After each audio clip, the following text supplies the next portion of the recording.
Hello students and welcome back to channel Siraj Shaikh daily study. आज non integrated का lecture number 7 होगा, जिसमें हम कवर करेंगे नए points of non integration. Start करेंगे आज का क्लास।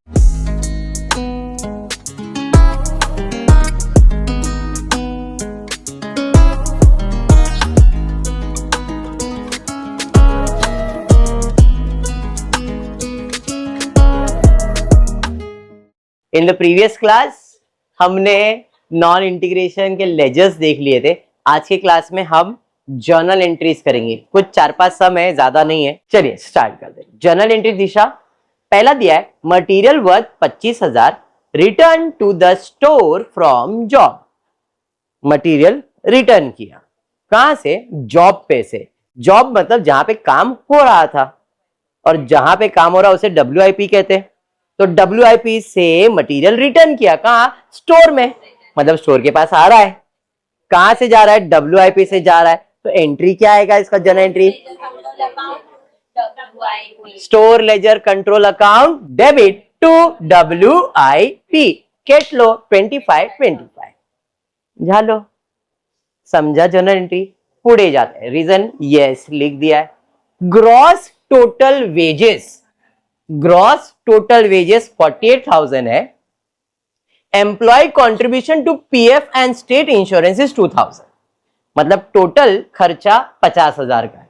और आगे उसके बारे में दिया है, ये जो वेजेस है इसका एनालिसिस है। Wages analysis book details are 20,000 toward direct labour, 12,000 toward indirect factory labour, 10,000 toward salary and etcetera to the office staff, and 8,000 for salaries etcetera to selling and distribution staff. In short total wages का खर्चा कितना हुआ है? 50। उसका bifurcation दिया हुआ है 48 plus 2,000 total 50 ही है। और इधर भी आप टोटल करके देखो, 20 प्लस 12 32 प्लस 10 42 प्लस 8 50,000 हो गया। तो टोटल खर्चा कितना हुआ है? 50, जिसमें से 20,000 लेबर का है डायरेक्ट, 12,000 फैक्ट्री के लेबर का है, 10,000 ऑफिस के स्टाफ का है, 8,000 सेलिंग का खर्चा है। हाँ या नहीं? 50,000 का पहले खर्चा दिखाओ और फिर उसे रिकवर करवाओ तो भी चल जाएगा। खर्चा करेंगे तो पैसा जाएगा किस चीज का? वेजेस का। तो wages account debit to GLC account लिख दो, या कॉस्ट कंट्रोल अकाउंट लिखवा दो। Wages control account debit to cost control ledger, या तो ग्रॉस जनरल लेजर अकाउंट। 50,000 खर्चा हो गया। अब रिकवर करवाएंगे। तो 50,000 में रिकवर किधर किधर से होने वाला है? डायरेक्ट लेबर का 20 रिकवर होगा, 12,000 इनडायरेक्ट का होगा, 10,000 ऑफिस का होगा, 8,000 सेलिंग का होगा। तो एंट्री क्या है?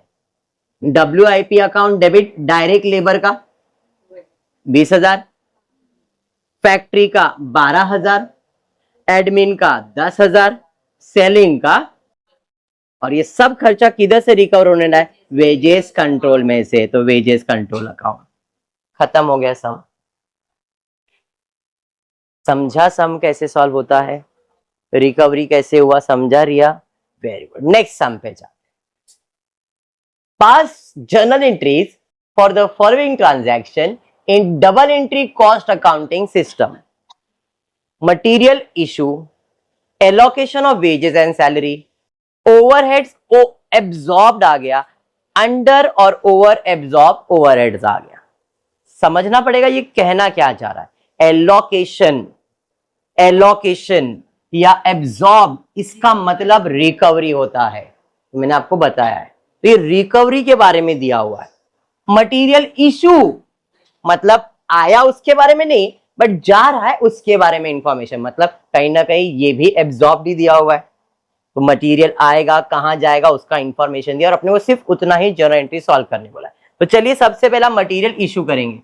मटेरियल इशू कहां किया है? डायरेक्ट जगह पे भी और इनडायरेक्ट जगह पे भी। डायरेक्ट मतलब WIP और इनडायरेक्ट मतलब फैक्ट्री। तो मटेरियल इशू करेंगे कहां से? मटेरियल कहां रहता है? स्टोर लेजर में।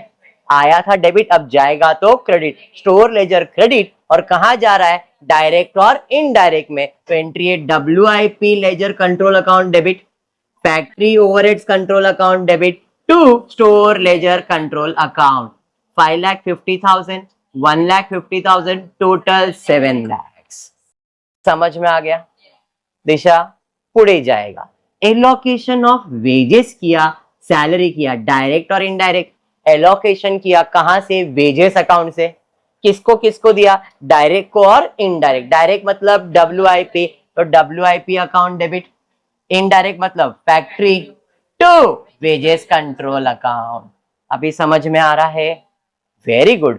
ओवरहेड्स एब्जॉर्ब मतलब रिकवर किया, फैक्ट्री का खर्चा रिकवर किया, एडमिन का खर्चा रिकवर किया, सेलिंग का। फैक्ट्री का खर्चा कहां रिकवर होएगा? WIP में। एडमिन का खर्चा कहां रिकवर होएगा? ऑफिस में। एडमिन का ऑफिस का खर्चा कहां रिकवर करेंगे? कॉस्टिंग प्रॉफिट एंड लॉस या फिर फिनिश गुड्स, दोनों में चलता है। एडमिन का खर्चा कॉस्टिंग प्रॉफिट एंड लॉस में या फिर आप फिनिश गुड्स, दोनों में से किधर भी रिकवर करवाओगे चलेगा। फाइनली जाता कॉस्टिंग प्रॉफिट एंड लॉस में। अगर आपने ऑफिस में रिकवर, ऑफिस नहीं, फिनिश में अगर रिकवर करवा दिया है तो फिनिश से वो जाने वाला किधर है? कॉस्टिंग में ही जाने वाला। तो अगर आप फिनिश लिखते हो तो भी चलता है, कॉस्टिंग प्रॉफिट एंड लॉस लिखोगे तो भी चल जाएगा।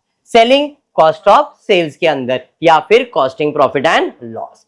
Admin finish goods, selling cost of sales, and then वापस रिकवर करके कहां डालेंगे? Costing profit and loss.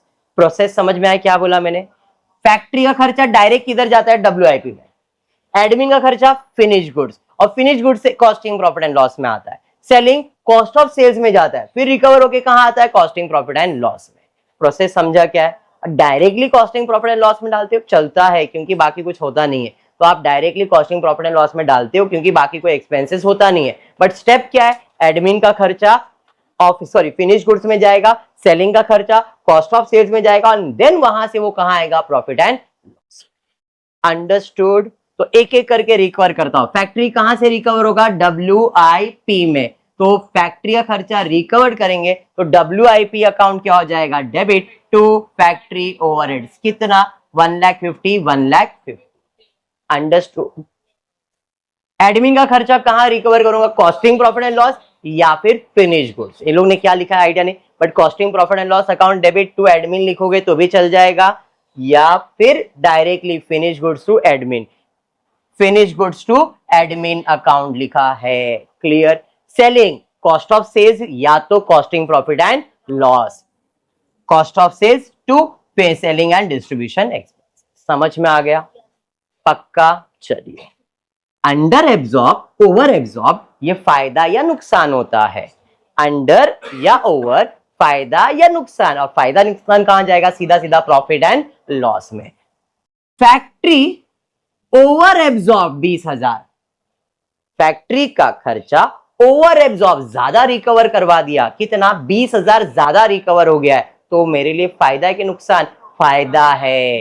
खर्चा अगर ज्यादा दिखा रहा हूं तो मेरे लिए फायदा है, और कम दिखा रहा हूं तो नुकसान है। तो फैक्ट्री का खर्चा अगर ज्यादा दिखा दिया, ओवर ज्यादा दिखा दिया, तो मेरे लिए प्रॉफिट है। जो भी प्रॉफिट है, प्रॉफिट एंड लॉस में क्रेडिट किसके वजह से? फैक्ट्री ओवरहेड्स की वजह से। तो एंट्री क्या आ जाएगा? Factory overheads account debit to costing profit and loss. Admin कम रिकॉर्ड किया, खर्चा कम रिकॉर्ड, तो लॉस हो गया। अब लॉस हुआ है तो कॉस्टिंग प्रॉफिट लॉस क्या हो जाएगा? डेबिट। तो costing profit and loss account debit to admin overheads. समझ में आ गया? पक्का समझा? खत्म हो गया? समझा? चलिए बढ़ेंगे नेक्स्ट सम की तरफ।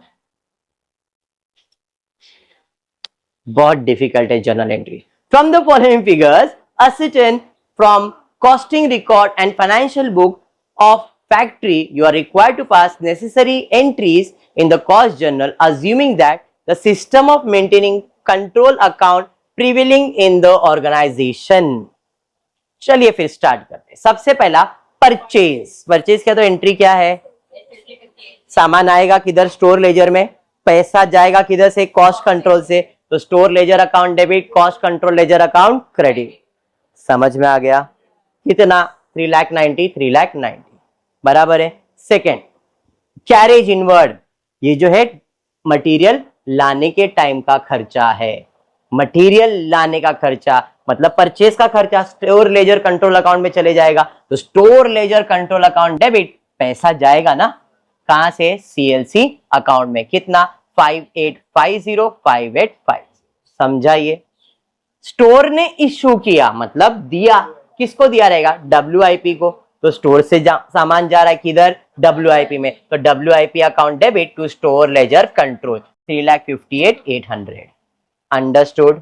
चलिए, productive wages, unproductive wages, work cost, सब खर्चा ही है, एक एक करके। प्रोडक्टिव मतलब डायरेक्ट वेजेस का खर्चा हुआ तो एंट्री क्या है, किस चीज का खर्चा है, wages. Wages account debit, cost control ledger account credit. समझ में आया। फिर उसको अपन रिकवर करते हैं, पहले खर्चा करते हैं। तो wages account debit to cost control ledger account. अब रिकवर होएगा तो वेजेस क्रेडिट और WIP क्या हो जाएगा, डेबिट। इन्होंने किया है, yes, WIP debit to wages control. Understood.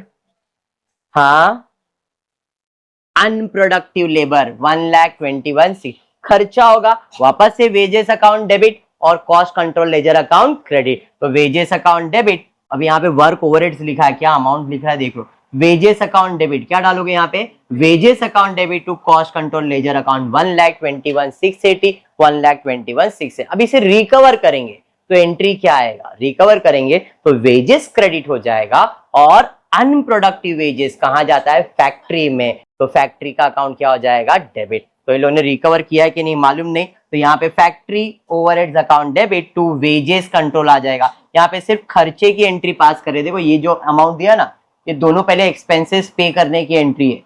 Factory account. तो इसमें आपको डेबिट में क्या लिखना है, wages and wages. Unproductive labour, wages account.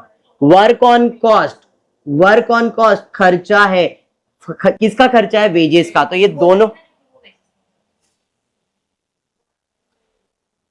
Work का कॉस्ट मतलब लेबर का cost, productive unproductive work cost सब आपका कौन सा एक्सपेंसेस है, वेजेस है। तो ये सब आप कहां डालोगे, wages account debit, wages account debit, wages account, सब में wages account debit, cost control ledger पहले क्रेडिट हो जाएगा। फिर हम उसे क्या करेंगे, रिकवर करेंगे। डायरेक्ट को तो WIP में रिकवर कर दिया था, अनप्रोडक्टिव वेजेस को फैक्ट्री में, वर्क कॉस्ट को फैक्ट्री में रिकवर करना है। रिकवर की एंट्री लोगों ने शायद पास नहीं किया है, किया है क्या, नहीं, रिकवर की एंट्री पास नहीं किया, बट हम रिकवर की एंट्री पास कर देंगे। क्लियर हो गया। नेक्स्ट उसके बाद क्या है, material used in repair. Material use किया मतलब मटेरियल जा रहा है किधर, रिपेयरिंग का काम फैक्ट्री में करवाते हो, तो फैक्ट्री का अकाउंट क्या हो जाएगा, डेबिट। तो वर्क ओवरहेड्स यानी कि factory overheads account debit to store ledger account 3,120। Understood. Lastly है कॉस्ट ऑफ कंप्लीटेड जॉब, काम गुड्स रेडी हो गया, तो गुड्स रेडी होके कहां जाता है, फिनिश गुड्स में। कहां से जाता है, WIP से। तो फिनिश गुड्स डेबिट हो जाएगा और WIP क्रेडिट। तो फिनिश गुड्स अकाउंट डेबिट और WIP अकाउंट क्रेडिट। समझा क्या हुआ। अब यहाँ पे दो चीज में खाली चेंजेस हुआ है, कौन सा, एक ये और एक ये, बाकी तो सेम है। खाली एक्सपेंसेस किया है, खाली एक्सपेंसेस किया, इसे रिकवर नहीं किया क्योंकि इंफॉर्मेशन नहीं है तो उन्होंने रिकवर नहीं किया, बट हम रिकवर कर दें। डन है पक्का। तो फिर आज के लिए इतना ही करते हैं। पूरी वीडियो पसंद आया तो प्लीज वीडियो को लाइक कर देना, फ्रेंड्स ग्रुप में शेयर करना, चैनल को सब्सक्राइब करना। Thank you for watching the video.